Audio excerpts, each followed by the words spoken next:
was talking to a friend of mine named Rosie, and I said, Rosie, how you doing? And she said, let me tell you something. Life is a mess. I said, girl, what are you talking about? She said, my life is a mess. She said, you know what? I just was sitting up here thinking, I haven't lived. I haven't lived. She said, I've been working hard all my life, paying bills and taking care of my children, and my children are gone, and I've just been thinking, I haven't done anything. She said, when I die, I don't want when people view my body, I don't want them to say, oh, she had a funny expression on her face. I said, what do you mean by that? I don't want to have an expression that I'm mad.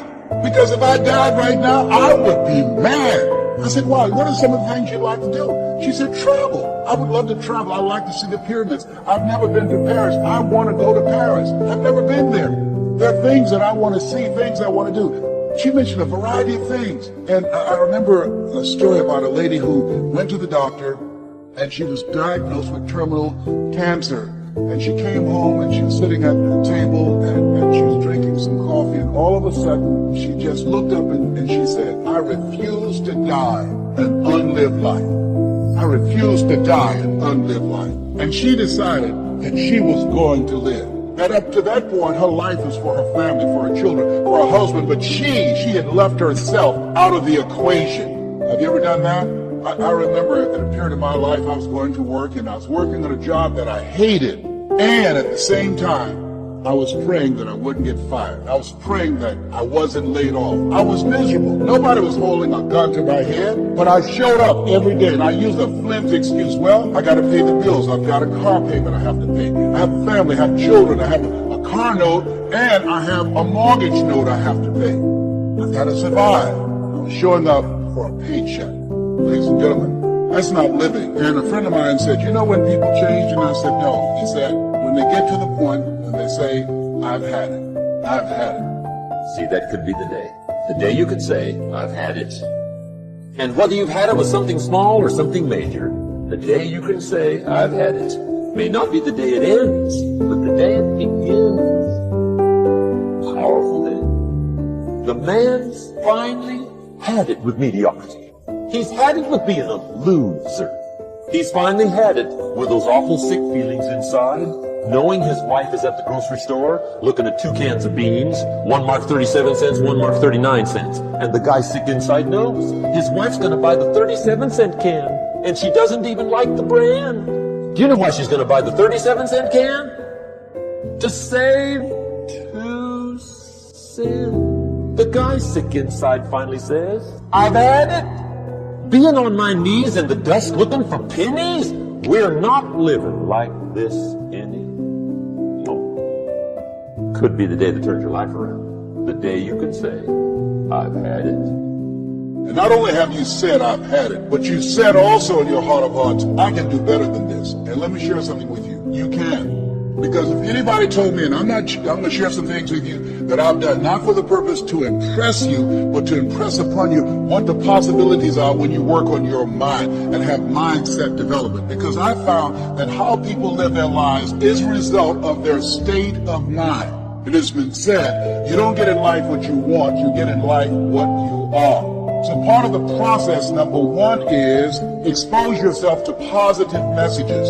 See what I'm doing right now? I'm distracting the story that's going on in your head right now. How you live your life, how I live my life, how all of us live our lives is a result of the story we believe about ourselves. And most of us are born into stories. I was born into a story where we were poor, but we didn't know it. I didn't know we were poor until I got on a bus with my mother going to do domestic work on Miami Beach. And when we crossed the Venetian Causeway and I saw those big, beautiful hotels, and I was in the homes with my mother making up beds and cleaning and we ate the food left over from the families that she cooked for. And we wore the hand-me-down clothes of the children that she kept. And I kept saying, Mama, what is it, boy?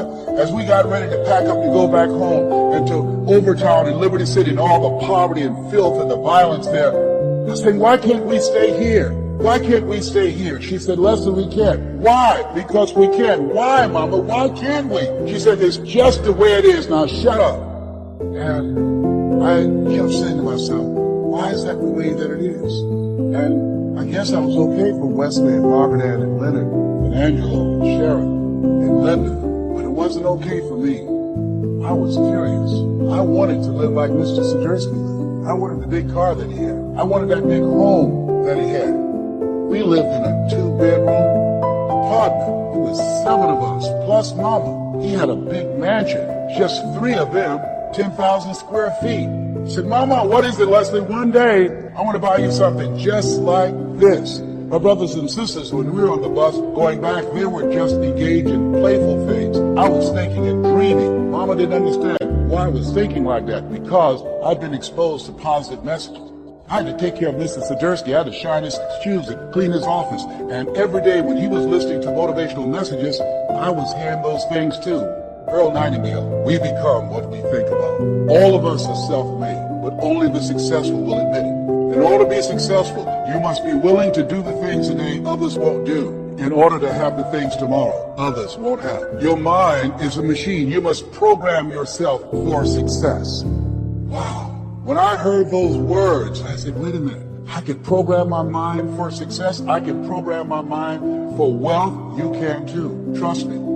Anybody told me that I would be doing what I'm doing right now? I spoke recently in Sweden. They paid me 40,000 euro for an hour's speech. I had no idea that this Les Brown that you now see had the ability to do that. I used to work for the Miami Sanitation Department as a garbage collector. I used to be a janitor. I used to do door-to-door sales. I used to work for Sears. I had no idea this Les Brown that you now see had the ability one day to give lectures at Harvard or Yale or Dartmouth University. I had no idea that this Les Brown existed. I don't tell you that to impress you, but to impress upon you. There's more in you than you have been expressing. And I say to you, there's more in you right now than's represented in your bank account. There's more in you right now that's being reflected by your life right now. Your life is not a true reflection of your potential.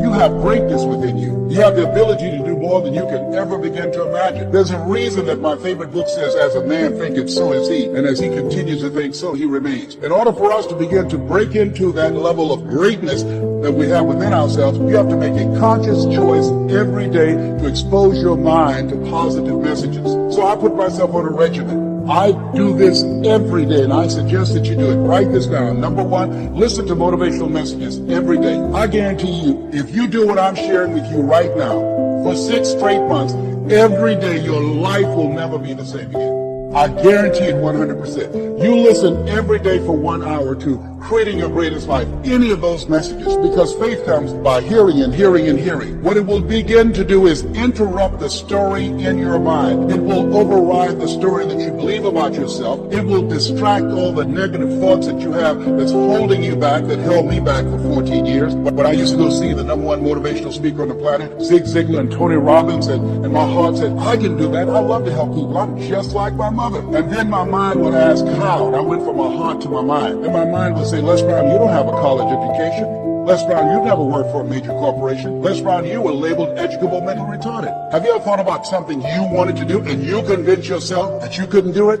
See, sometimes we need to have some external voices. And so by listening to motivational messages, that began to override the negative thoughts that I had about myself in my mind. And it gave me a new story and empowered me and gave me a vision of myself beyond my circumstances and mental conditioning and started me to writing a new chapter in my life. And so now, money will never be another issue for me.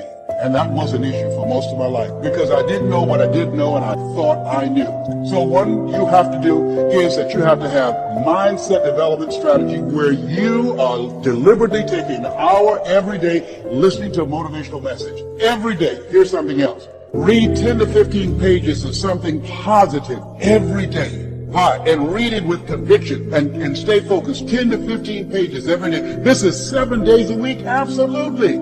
Absolutely. Every day, McDonald's know that you know where they are. Burger King know that you know where they are. But every day they have some advertising. They have billboards, they have radio, they have television. Why? Because by exposing you to those messages, that will begin to impact your behavior. And it will drive you into the place to purchase what they're advertising. Now you're advertising for your greatness. And faith comes by hearing and hearing and hearing and hearing. So you want to listen to positive messages every day. You do this, I'm telling you, your life will never be the same again. I read 2 to 3 books a week. Why? Because I have goals and dreams of things I want to achieve. I want my life to count. I want to make a greater impact. And as I begin to look at myself, in order to achieve more, to do more, I know I have to work more in my mind. Then, this is the next thing I want you to do. I want you to look at your relationships, and I want you to upgrade your relationships. See, MIT did a study. This study indicated that you earn within $2,000 to $3,000 of your closest friends. Not only did I start reading books every day and listening to positive messages, but I separated myself from my friends who did not have goals and who did not have dreams. Why? Because people rub off on you. It's called a mind virus. You earn within $2,000 to $3,000 of your closest friends. So when you upgrade your relationships, you got to ask yourself the question, who is it that I need to associate with, that I can learn from, that I can grow mentally, emotionally, spiritually, and financially? By aligning myself with another person that I can learn from. And Dr. Dennis Kimbrough said, if you're the smartest one in your group, you need to get a new group.